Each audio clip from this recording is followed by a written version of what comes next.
Welcome to Afternoon Light, the podcast of the Robert Menzies Institute at the University of Melbourne. I'm Georgina Downer and I'm the host of Afternoon Light and the CEO of the Robert Menzies Institute. The Institute is a prime ministerial library and museum devoted to upholding the legacy and vision of Sir Robert Menzies, Australia's longest serving Prime Minister. On Afternoon Light, we explore contemporary issues relevant to Sir Robert's life and legacy with leading thinkers from around the world. Thank you for joining us today. Well, hello and welcome to Afternoon Light, the podcast of the Robert Menzies Institute. And today we are speaking to Stephen Loosley, who is a former Labor senator and currently a senior fellow at the Australian Strategic Policy Institute and the US Studies Centre at the University of Sydney. During the Hawke and Keating governments, Stephen chaired the Joint Committee on Foreign Affairs, Defence and Trade, and currently he is Deputy Chairman of Thales Australia. Welcome to the Afternoon Light podcast, Stephen. It's a pleasure, Georgina. Good to be with you.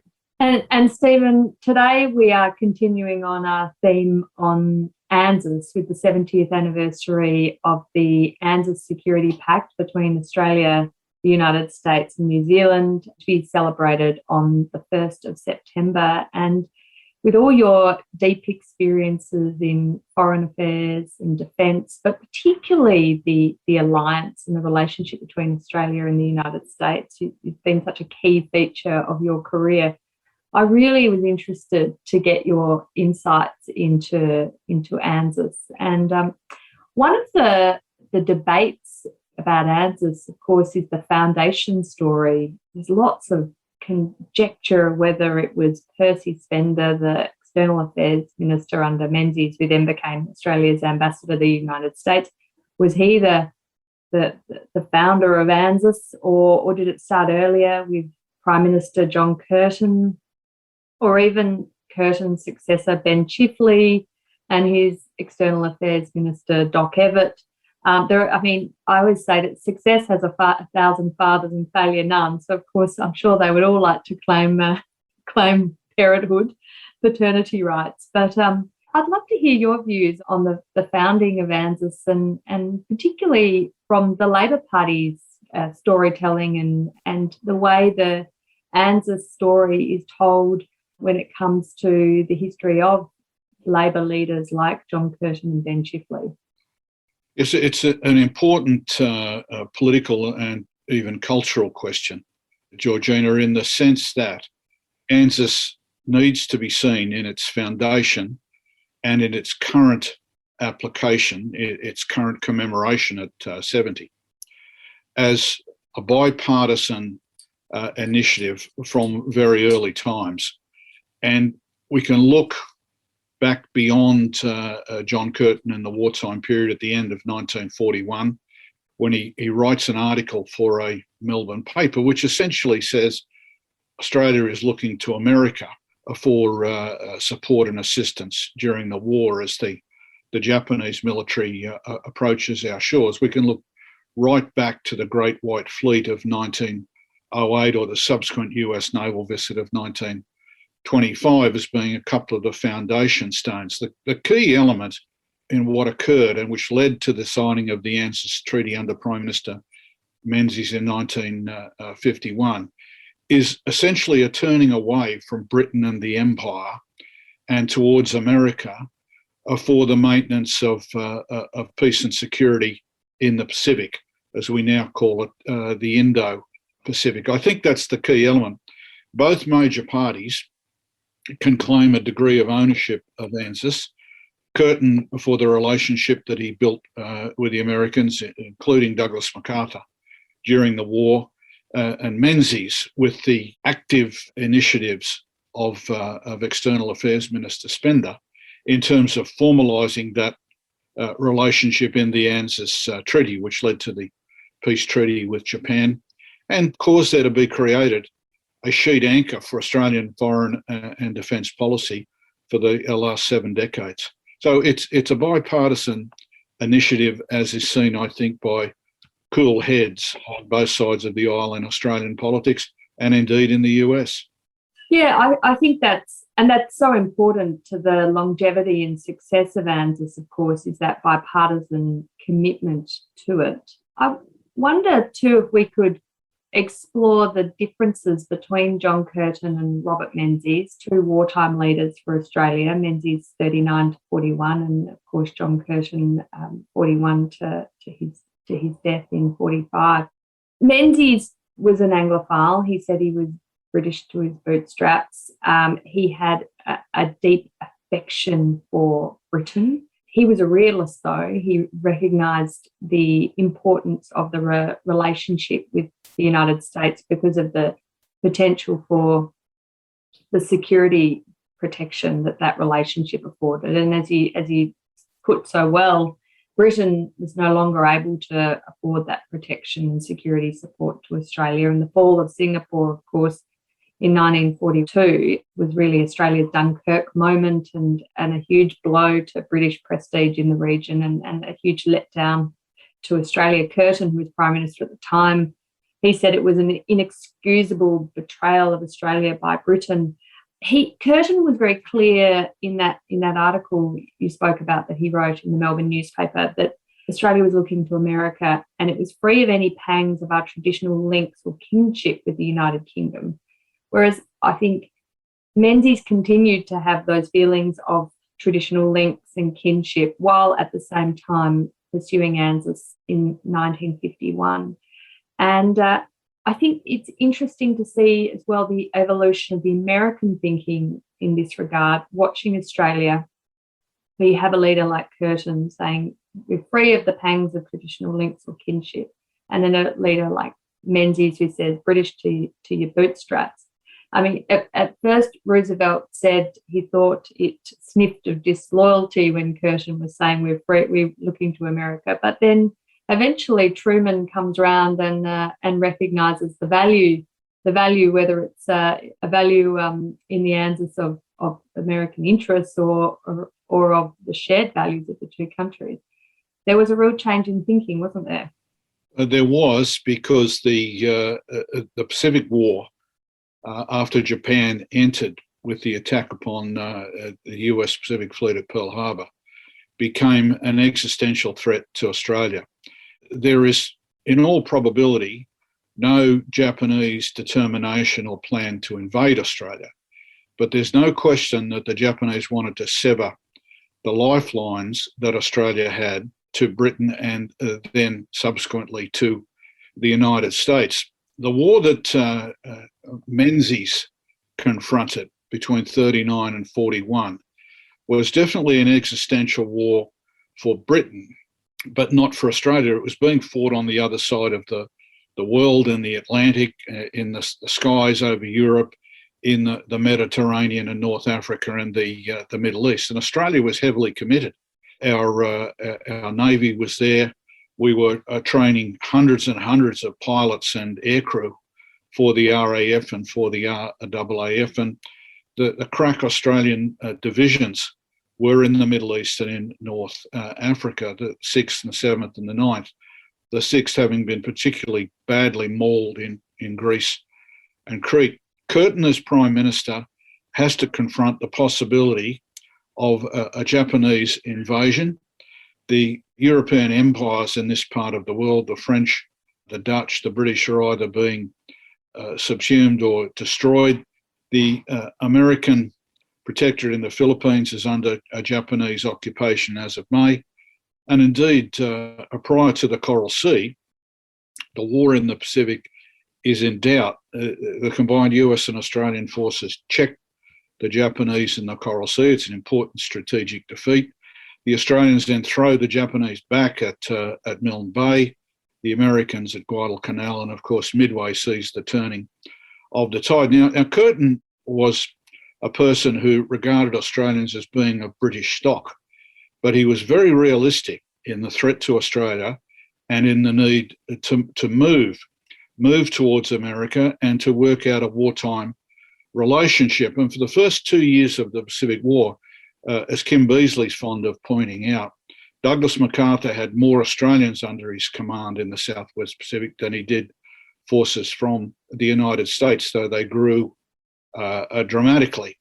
So you had essentially two halves of the Second World War, the war being fought in Europe, to which Australia was committed in support of the UK and the other Western allies, the Canadians, New Zealanders, and so on, and eventually the US, and the Pacific War, which overwhelmingly was being fought by the US, supported by allies such as Australia. You had Jung's China and so on, and the Brits in Burma. Different wars, different demands, and a determination on Curtin's part, as with the recall of Australian troops from the Middle East at the end of 1941, early 1942, in defiance of Churchill's demands that they stay.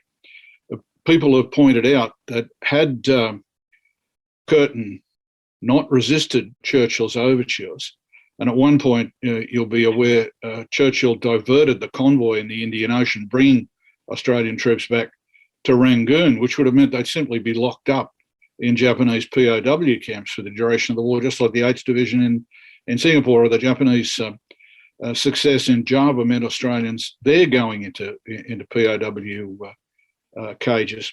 Circumstances where Australia decided our priority is at home in defence of our own country, and we'll do it with the Americans. Now, you're quite right. FDR viewed Australia as part of the British Empire, and he was taken aback and displeased by Curtin's appeal. He offered to send American National Guard divisions to Australia to replace the troops of the 2nd AIF.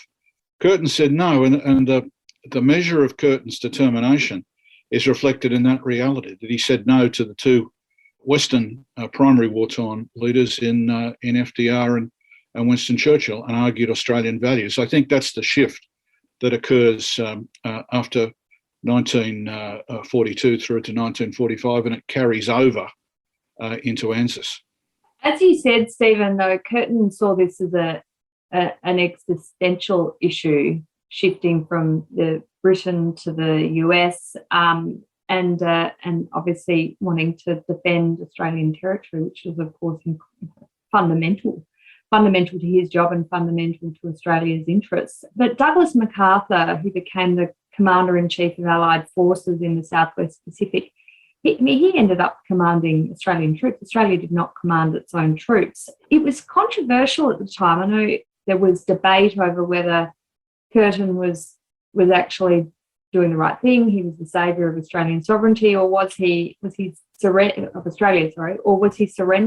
Australian sovereignty by giving over troops to the command of MacArthur? And where MacArthur came in, I mean, he was obviously a controversial figure in his own right. He didn't necessarily look at Australia as a partner with shared values. He is quoted as saying he saw Australia as a convenient piece of real estate and not a long-term strategic partner. In fact, he didn't think that the fact that we were of the same race or held similar democratic values was enough. It was just that we happened to be located in a part of the Pacific that he needed, and he used that to his obvious advantage in the end.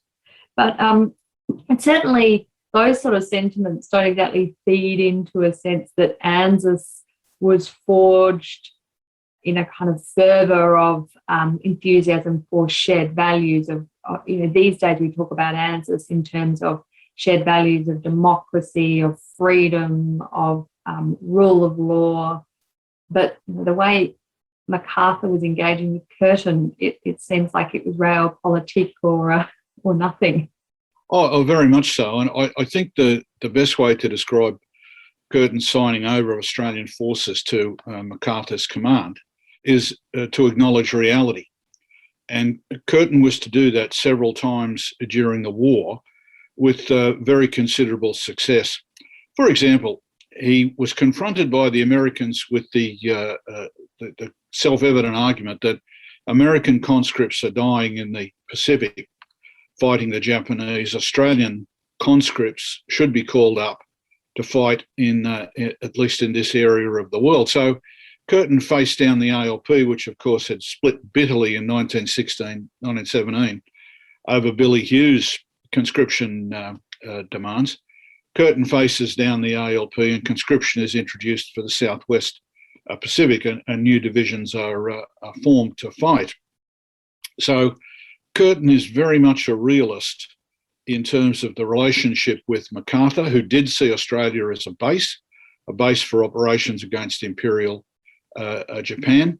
And the Americans are very sceptical in all parts of the world about the post-war period. Will the empires be simply revived? FDR in Tehran tells Stalin, for example, in 1943, the conference there, he thought that the British Empire in India ought to be brought to an end, without telling Churchill. Quite extraordinary. So you have a circumstance in which we are fighting a war. The determination is to defeat the Japanese. Curtin doesn't have the luxury of saying we will hammer out an agreement here. He's obliged to defend Australian soil. He has American forces that are growing almost weekly in 1942 to turn the tide. And he acknowledges the reality of the US preponderance of power and wealth. And that works during the war. MacArthur doesn't take Australian troops with him to the Philippines and other campaigns. He didn't have a particularly high regard for Australian forces. I've never quite understood that. He takes certain Australian units that are specialists with him, like code breakers, but he doesn't take Australian infantry. He relies almost exclusively upon US forces. Nonetheless, I think this is an important point, Georgina, where the bonds are really built between Australians and Americans in the field, in combat, where Australian troops are seen by US troops as being the equivalent of Marines. That's the American assessment of them and the manner in which they fight. And out of those wartime links, I think certain bonds underline values. And the experience of Americans in wartime Australia is overwhelmingly positive. So I think that's an important cultural foundation for what happens in 1951 and indeed to this day. Absolutely. I wanted to pick up on your point about Curtin being very much a realist when it came to the relationship with the United States. And of course, he unfortunately dies shortly after World War II and is succeeded by Ben Chifley. Ben Chifley's Minister for External Affairs was Doc Evatt, who has his own legacy, particularly at the United Nations. But how did that relationship of Chifley and Evatt, who was absolutely an idealist, an internationalist, real believer in global government, and a skeptic of US power and hegemony, how did that impact those later post-war years, pre-Menzies taking government in 1949, in the sort of lead up to an alliance? The British were still very influential in Australian strategic thinking after the war, even though there's no question that a decisive shift had taken place in Australian security policy. For example, it's the Attlee government, rather than the US, that persuades the Australian government under Ben Chifley to form ASIO. And the Australian intelligence services are largely based on the British models. They work reasonably effectively, and it just shows the continuation of British thinking. ANZUS is very important because Britain is not involved. And that's really the first major international treaty in which the Brits don't play a role, have a presence in terms of Australian thinking. Dr. Evatt was a brilliant jurist, and he thought in terms of international law in much the same way as Woodrow Wilson and other idealists had seen the League of Nations at the end of the First World War. He thought in terms of international agreements being the future cement that held international relations together and led us away from a conflict. And the world was exhausted after 1945. The horrors of the Great War were established. The horrors of the Second World War took some time to emerge. But truly appalling circumstances in this part of the world, particularly in countries like China, as there were appalling circumstances in Europe.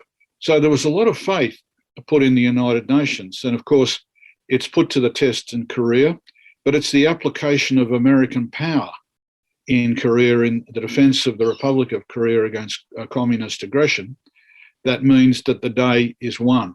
Now, Minister Spender sees that, like Curtin, in very hard-headed terms, and he looks to forming a military alliance with the United States, a security relationship which is codified in a treaty. And bear in mind, NATO is signed in 1949 for the defence of Western Europe and the US and Canada against Soviet aggression. So there's an example in place. So the Americans are not particularly keen to extend their security obligations to this part of the world. But with the growth of Soviet power, with the Soviet atomic bomb, with China falling to Mao in 1949, there is an obvious need to bring Japan back into the Western orbit, which of course she'd been during the First World War.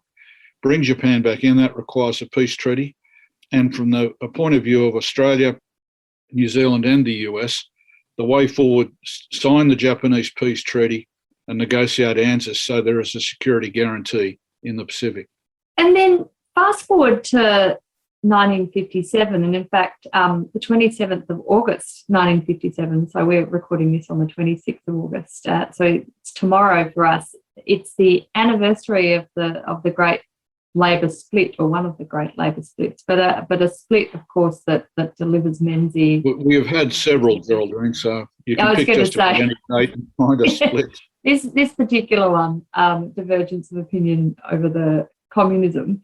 And of course, the Democratic Labor Party is formed, and on DLP preferences, Menzies is delivered victory on several occasions. And these anti-communist and communist sentiments within the Labor movement, how did they affect that sense of bipartisanship on the alliance, do you think? I think it became harder to maintain a bipartisan approach over the years beyond the split, but maintained it was. Now, 1954 through to 1957, the ALP splits.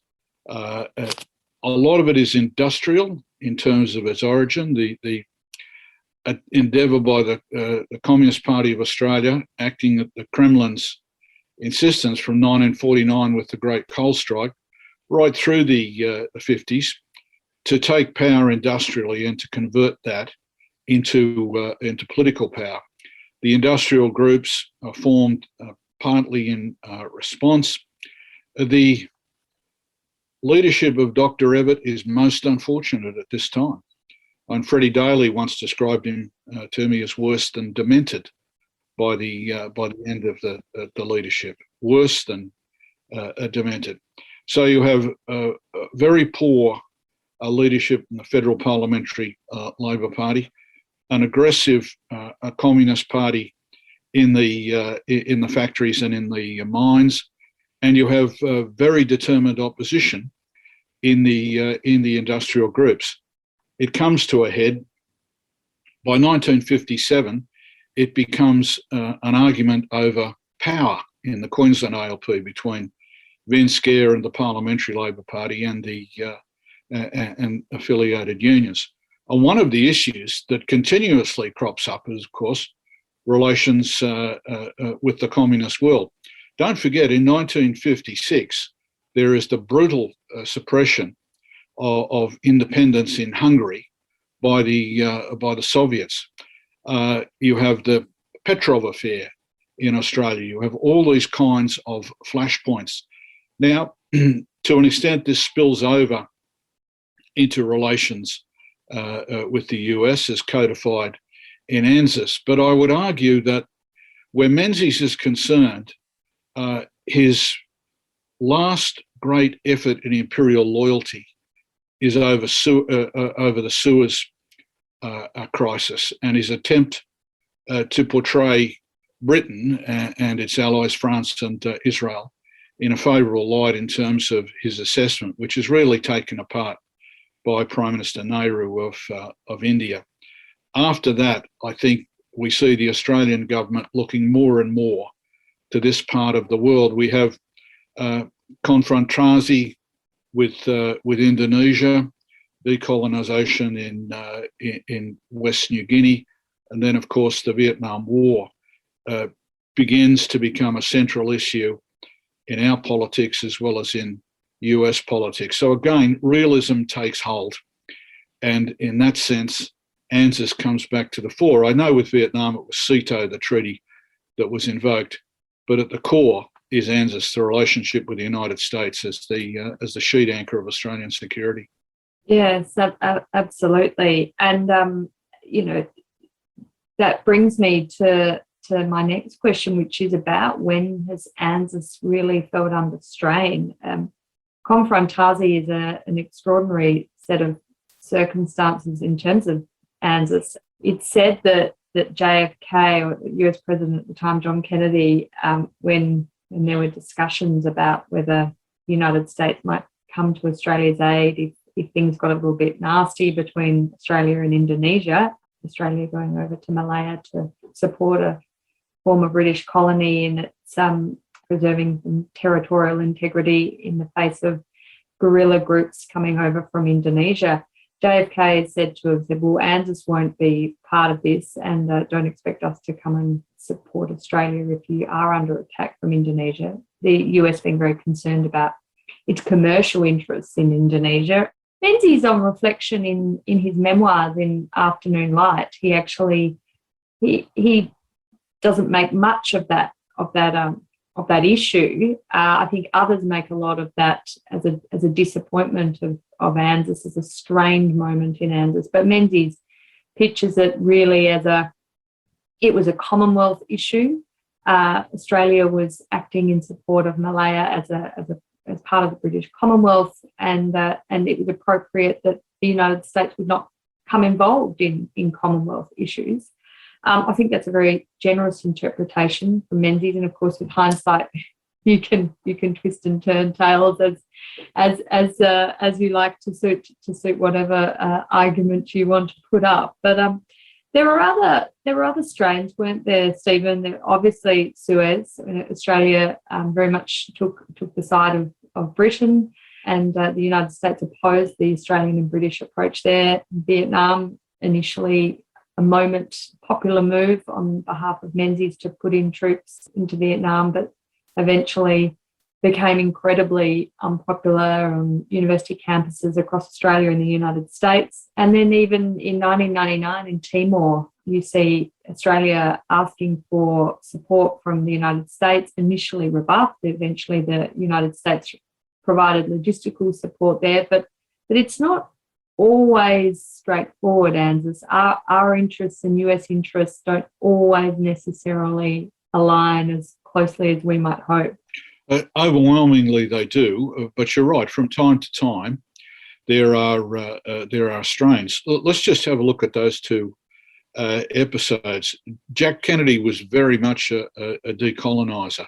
He even saw Egypt's President Nasser as being a nationalist, and the British SAS had to conceal from the Americans their war against the Egyptian troops in Yemen in the early 1960s because of the Kennedy administration's approach. On the other side of the coin, then Secretary of State Dean Rusk made it very clear to the Indonesians that if there developed a shooting war in Borneo, inevitably the US would be involved in support of its Australian allies. Dean Rusk has said that publicly. He said that privately at the time, and indeed at ANZUS treaty conferences, he certainly made that clear. You mentioned East Timor. This is an important one, I think, but I'll refer to a story that your dad told me about the American decision not to become involved in support of the Australian intervention in East Timor, that he did an interview with television, and it may have been BBC or ABC or even CNN, which Madeleine Albright saw while travelling in Vietnam, and I think she was in Hanoi. And she was the US Secretary of State at the time. She called Foreign Minister Downer to say what on earth is going on, and he explained that the message from Washington was expect no US support, to which she said, well, leave it with me. And she talked with President Clinton, who then determined that the US would step up. And lo and behold, the USS Guadalcanal arrives in the waters off East Timor with a fully equipped US Marine battalion. Did nothing, didn't have to do anything, just established the presence in the waters off East Timor. And Bill Cohen, from memory, Defence Secretary at the time, carried the message to Jakarta. So yes, there have been strains. But could I point out to you that the strains have sometimes been internal as well in our domestic politics. Now, when the Longy Labor government in New Zealand effectively broke the trilateralism of ANZUS, which has never been restored, and frankly is in Australia's interest not to have restored, when the Longy government broke the trilateralism of ANZUS over US naval visits, whether or not US warships were nuclear armed or nuclear powered, there developed a sentiment inside the left of the ALP that New Zealand was our closest and most trusted ally and we should go with them. We too should walk away from ANZUS. And I remember the conferences of the federal ALP, particularly in Hobart, 1986, 1988 and into the 90s, where ANZUS was debated at length and where people like Kim Beazley and Bill Hayden and others, and I'm happy to have played a very modest role in that, defended ANZUS as one of our really serious international obligations and saw off the isolationism of some in the ALP who wanted to go down the New Zealand path.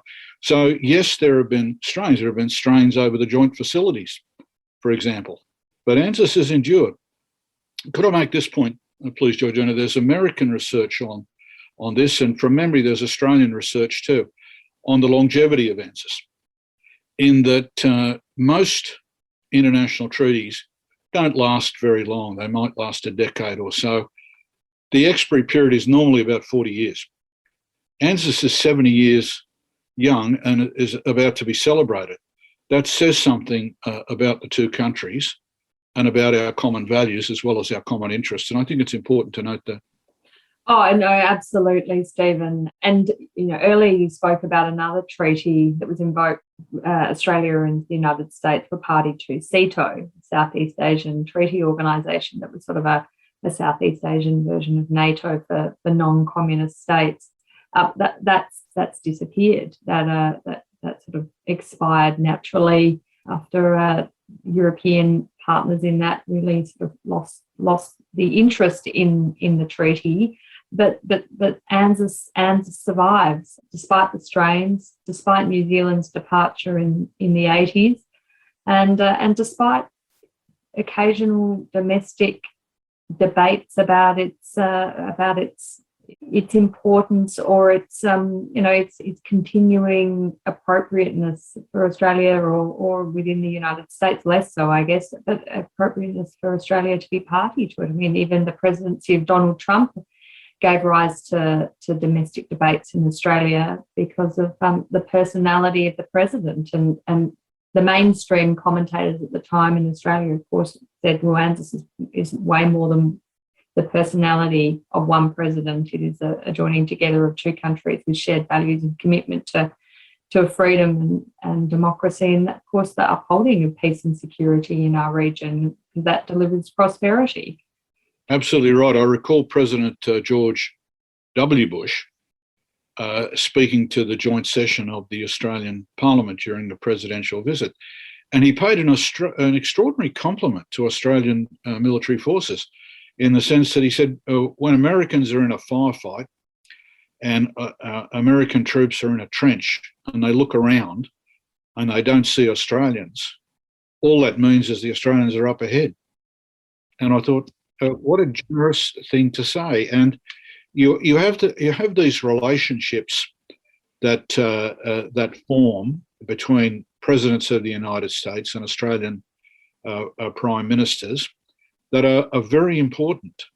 And Harold Holt and Lyndon Johnson, for example, through Bob Hawke and George H.W. Bush, John Howard and George Bush 43. These are very important in terms of building trust.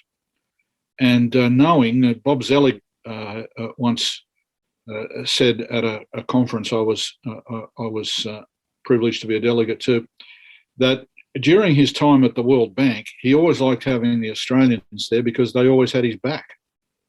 And some US allies were not as sympathetically disposed. So I think that sensation in Washington and in Canberra works for both countries. Yeah, and I think the simplicity of ANZUS as opposed to NATO and the bureaucracy that sits under that means that it's so important to have the leader-to-leader level relationship, and so much can be delivered not just on a security in a security sense, but economically, culturally, diplomatically. If you have that leader-to-leader closeness that we've seen over successive presidents, and perhaps less so with Donald Trump. But let's hope Biden and Scott Morrison can form a close relationship once they can probably get together on a more regular basis, once we pass this COVID pandemic and all the travel restrictions it imposes on us. I wanted to ask you about the future of ANZUS, how you see it. We are once again going into a world that is where power is contested, where US preeminence is contested. We have been in a unipolar moment for a while, and then the rise of China is really challenging that. And of course, the rise of China and its changing engagement with the world under Xi Jinping as president of China means Australia is feeling the brunt of a risen China more so than many other countries, given our commitment to standing up for our values and our interests, particularly when it came to the origins of the COVID-19 pandemic, but also that we want to see the status quo in our region upheld. We want freedom of navigation in waters that are close to our territory, and that we have an interest in our trade and goods flowing through.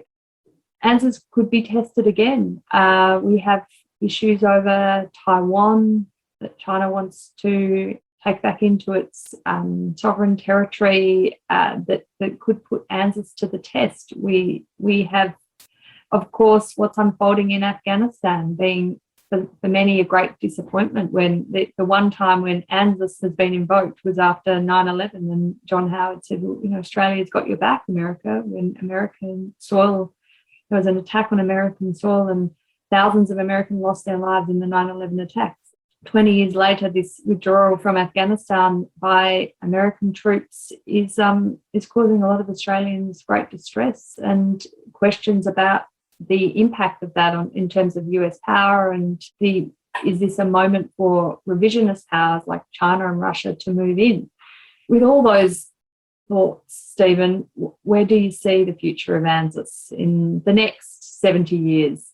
I think it's important to commemorate the 70th anniversary and to look absolutely forward as to how we build upon the ANZUS relationship in the Indo-Pacific, well beyond what originally it was created to serve.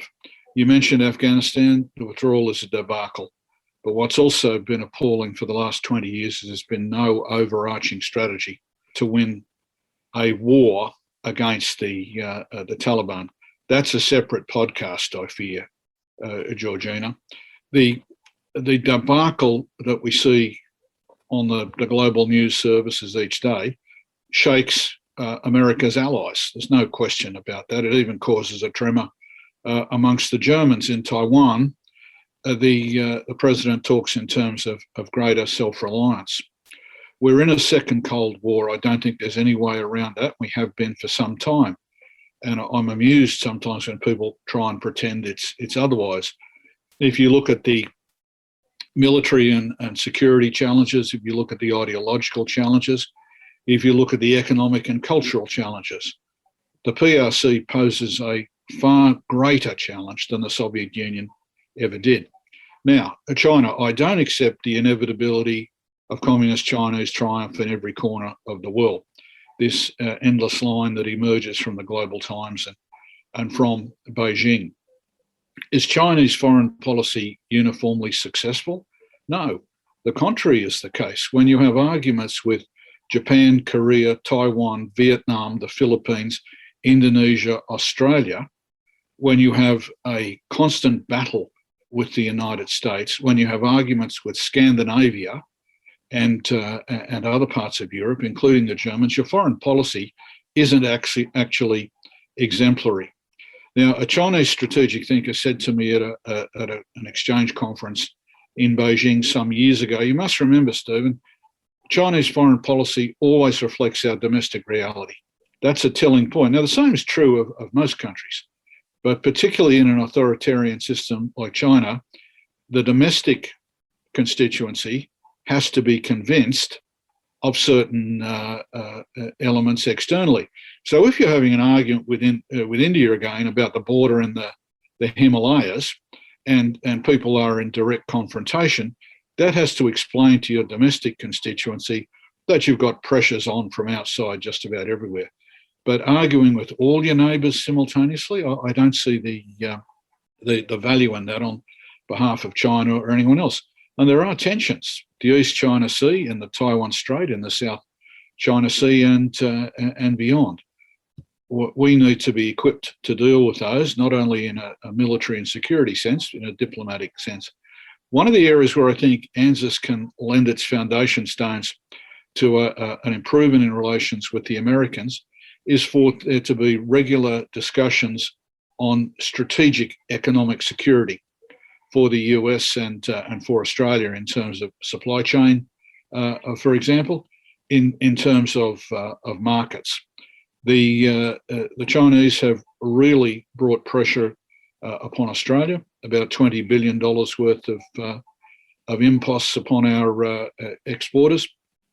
About half of that we've been able to replace, and over time, I'm sure we will diversify further.